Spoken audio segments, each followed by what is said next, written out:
When we speak about India and Pakistan, we often forget that these two nations were once one. One land, one people, one heart that beat in unison. But something happened in 1947. A line was drawn not just on the map, but through the soul of a subcontinent. It wasn't just a political decision, it was an emotional earthquake. Families were torn apart, neighbors became strangers, and in many cases, the people who once broke bread together found themselves on opposite sides of a barbed wire fence, suddenly labeled as enemies. The pain of partition was not a moment in history, it became a legacy. Something that was passed down through generations, like an inherited scar. Imagine growing up knowing that your grandfather had to leave everything behind. His home, his memories, even the soil he called sacred. Because someone decided that two faiths could not coexist. That trauma didn't end with the migration. It lives on, in textbooks, in political speeches, in whispered warnings at dinner tables. Children in both countries are still raised with stories of mistrust. Not because they experienced hatred, but because it was gifted to them. A gift wrapped in fear and tied with a ribbon of pride. India and Pakistan didn't just become separate countries, they chose to form separate identities. And that choice has kept the wound of partition fresh. One nation took pride in its diversity and secularism, the other in its ideology and independence. But both framed their national pride in contrast to the other. And somewhere in this competition to be different, we forgot that we were once the same. We forgot that before there was a border, there was bonding. Before there were soldiers, there were songs. Before the slogans, there were shared dreams. You see, we are not born with hate. We are taught to hate. We are not born with borders in our hearts. They are drawn over time with every story we are told about the other side. And when people are fed narratives of pain and separation, their identities become defined not by who they are, but by who they are not. This is what has happened to India and Pakistan. We are more committed to defending our divisions than we are to embracing our shared beginnings. It's tragic because the story could have been so different. The same energy that fueled independence could have built a bridge between two resilient nations. The same fire that lit up our freedom movements could have warmed our relations. But instead, we've used that fire to burn every attempt at closeness. And still, somewhere deep down, if you quiet the noise, if you move past the politics, you will hear echoes of that shared heartbeat. It's not lost, just buried under years of misunderstanding. It's easy to look at the surface, border tensions, wars, or diplomatic standoffs, and say that's why India and Pakistan can't get along. But beneath the surface lies something more subtle and far more powerful, the politics of fear and pride. Over the decades, both nations have built narratives that position the other as a threat, as a justification for their own internal challenges. Fear has been nurtured deliberately, not always because of real danger, but because fear controls minds, wins votes, and silences questions. Political leadership, instead of building bridges, often chooses to build walls, emotional, cultural, and ideological ones. Every time there is a chance for peace, someone somewhere finds it inconvenient. Because peace doesn't create headlines. Peace doesn't stir up the masses. And peace certainly doesn't offer the kind of emotional high that nationalism does. So instead of fostering mutual respect, we keep feeding this dangerous idea that pride must come from defeating the other, not understanding the other. It's a pattern that repeats itself. A small skirmish on the border becomes a full-blown national outrage. A statement from one leader becomes a declaration of war in the media. Politicians play to the gallery. They promise strength, vengeance, glory. And in doing so, they harden the hearts of people who otherwise may have had no reason to hate. It becomes about proving who is stronger, not who is wiser, who can shout louder, not who can listen deeper. And in this performance of pride, real people are reduced to pawns. You see, when you raise your people on the foundation of fear, you give them an enemy to blame. And when you teach pride without humility, you create citizens who refuse to see the humanity on the other side. That's what has happened to us. We've stopped seeing each other as people, just passports, flags, and national anthems. We've stopped seeing the grief of a mother who loses her son in uniform because she speaks a different language or prays in a different direction. True pride isn't in defeating someone else. It's in rising above old wounds and leading with compassion. But that kind of pride requires courage, and courage is not always found in politics. The courage to forgive, to admit past mistakes, to look beyond the bitterness. These don't win elections, but they do build nations. They bring healing. They do break the cycles that keep repeating every decade, every generation. So, when we ask why India and Pakistan can't get along, we must look at the stories we are told by those in power, and we must ask ourselves, are we being led by fear or by hope? Is our pride built on love for our country or hatred for another? Because until we change that, peace will always remain just a possibility, not a reality.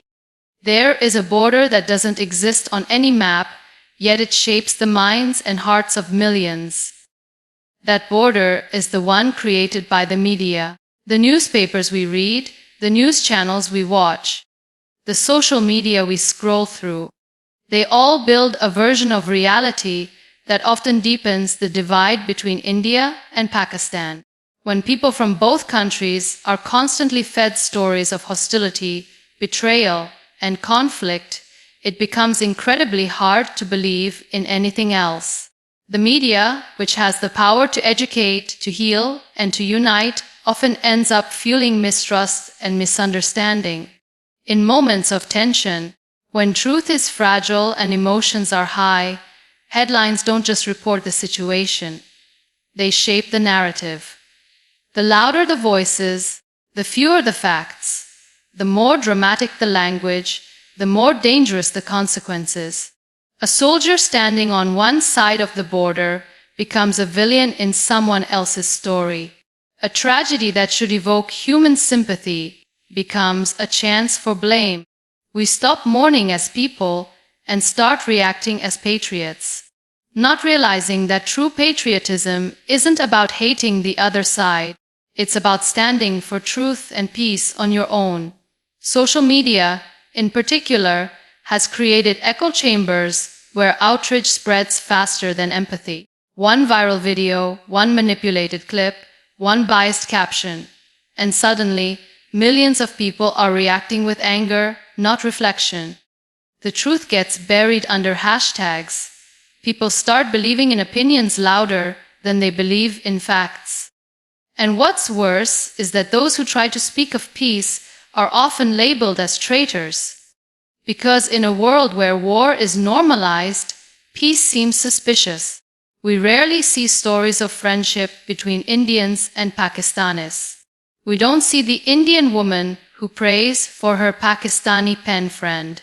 We don't hear about the Pakistani doctor who saves an Indian child during a humanitarian mission. We don't read about artists, musicians, poets who collaborate across borders despite all odds. Because those stories don't sell. Conflict sells. Rage sells.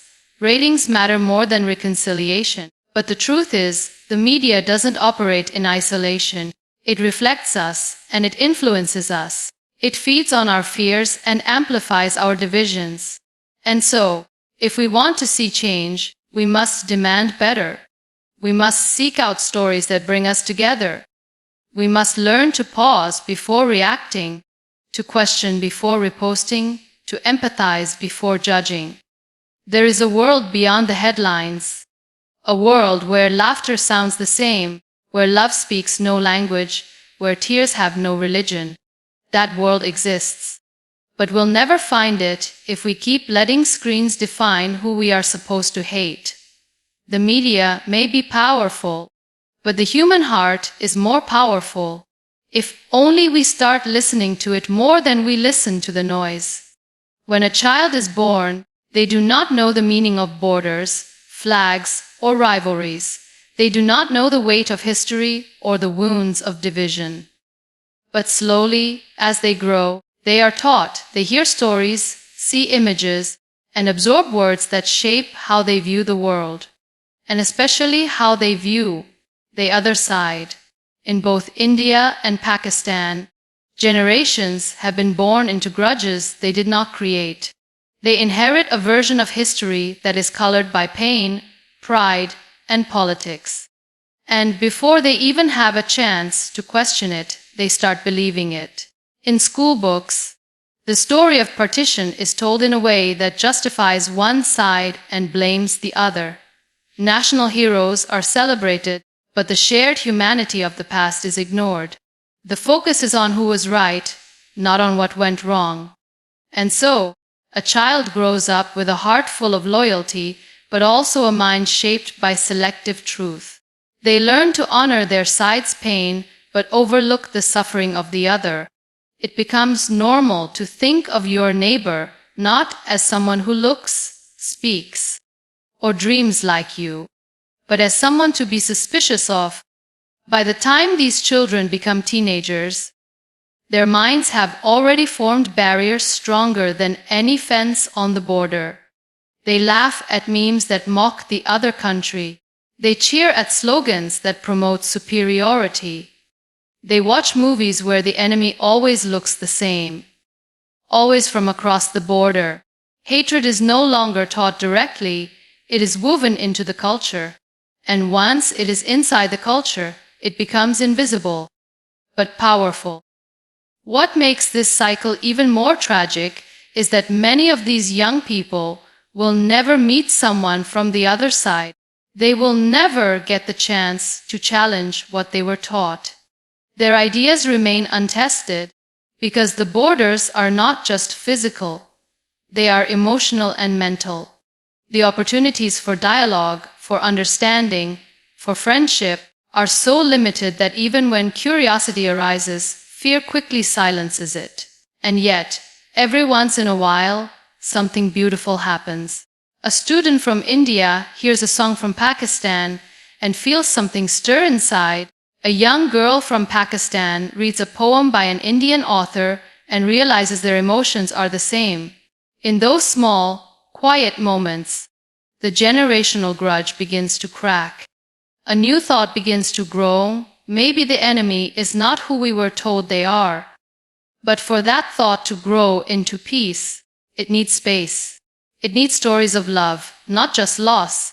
It needs education that teaches empathy, not just victory.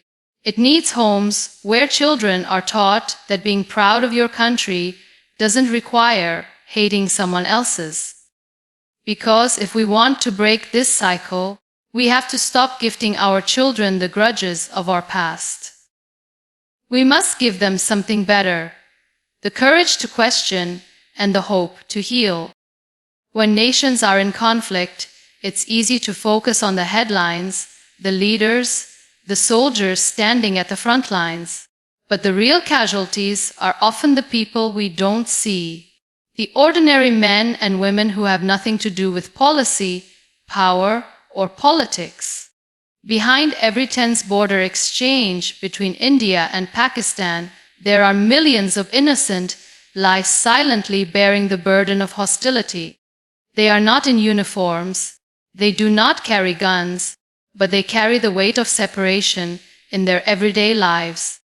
It's the student in Lahore who dreams of studying at a university in Delhi, but knows her dream may never come true because of visa restrictions. It's the elderly man in Amritsar who hasn't seen his sister since 1947 because the price of reconciliation is too high. It's the artist in Karachi who wishes to perform in Mumbai, not for fame, but to share his soul through his art. These stories do not make it to primetime news, but they are real, they are painful, and they are repeated every single day across the border. Families remain divided not by choice, but by circumstances beyond their control. Cultural events that could serve as a bridge between two beautiful civilizations are often cancelled out of fear or politics. Weddings, funerals, festivals, the human moments that define our lives, are spent in longing, in absence. A mother lights a candle on Diwali, wondering how her cousin in Lahore is doing. A boy in Rawalpindi listens to Bollywood songs, but cannot speak openly about it. The connection is there, always has been, but it is quietly suppressed by borders that are more than physical. Even peace becomes complicated. When someone from either side dares to speak up for harmony, they are often silenced, shamed, or branded as disloyal. The human cost of hostility is not just in lives lost during wars, but in opportunities lost during peace. Talented minds, creative hearts, and compassionate souls are all left stranded in a web of suspicion and fear. And the saddest part is, many of these people don't even hate each other. They just never had the chance to know each other. We often talk about security, strategy, and sovereignty. But how often do we talk about humanity? About the mother waiting to see her son's grave across the border? About the child who asks why she can't visit the place her grandmother always talks about? These are the quiet wars, the ones fought in hearts, in homes, in memories. They don't make headlines, but they break people in ways wars never can. If we truly wish to understand the cost of conflict, we must stop looking only at the soldiers and start listening to the stories of the people. Because peace is not just the absence of war, it's the presence of connection, of reunion, of shared dreams. And until we value those quiet hopes, we will continue to lose far more than we win. In the middle of all the noise, the debates, the accusations, the political statements, there exists something far more powerful and often overlooked: the quiet, persistent hope of ordinary people. Despite decades of tension, despite borders, wars, and differences, there are still people on both sides, in the streets of Delhi and in the corners of Lahore, who believe in peace, who believe that the ties between India and Pakistan are not only rooted in history, but also in humanity. Their voices may not echo in parliament or flash on the evening news, but they exist, and they matter. There is a kindness that survives conflict. It's seen when an Indian doctor treats a Pakistani patient abroad with the same care as he would his own. It's heard when a Pakistani child sings an Indian song, not knowing the politics, only feeling the melody. It's found in online friendships, in shared laughter over cricket, in the nostalgia of old Bollywood films that once played in both countries. These are not political gestures. They are human ones. They are small acts of peace that remind us we are more connected than we are taught to believe. The headlines rarely show this side. Peace doesn't sell as easily as war. Love doesn't spark outrage the way hate does. But that doesn't mean love doesn't exist. It exists in letters that never reach, in prayers whispered across borders, in artists who refuse to stop collaborating even when told to. It exists in the hearts of those who remember what we were before the line was drawn, and who still dream of a day when that line is not so sharp. There are students who want to learn from each other. There are women who want to celebrate festivals together. There are writers, thinkers, filmmakers who long to tell stories not of division, but of unity. And perhaps, most importantly, there are children, growing up with access to the internet, to stories from across the border, who are beginning to question the hatred they inherited. They don't see an enemy when they watch a video or read a post. They see someone just like them. Change doesn't always come in waves. Sometimes it comes in ripples, quiet, steady, and strong. These are the ripples being created by people who refuse to give in to the narrative of hostility. Their belief in peace is not naive. It is courageous, because it takes far more strength to build a bridge than it does to build a wall. Hope doesn't need a parade or a platform. It only needs hearts that are open and brave enough to imagine something better. And when enough hearts beat together with that hope, even the deepest wounds can begin to heal. Maybe the leaders won't change. Maybe the politics won't shift right away. But if we keep nurturing the hope in our hearts, not the hate in our headlines, someday we might just write a new story together. One not of enemies, but of neighbors. Not of fear, but of friendship.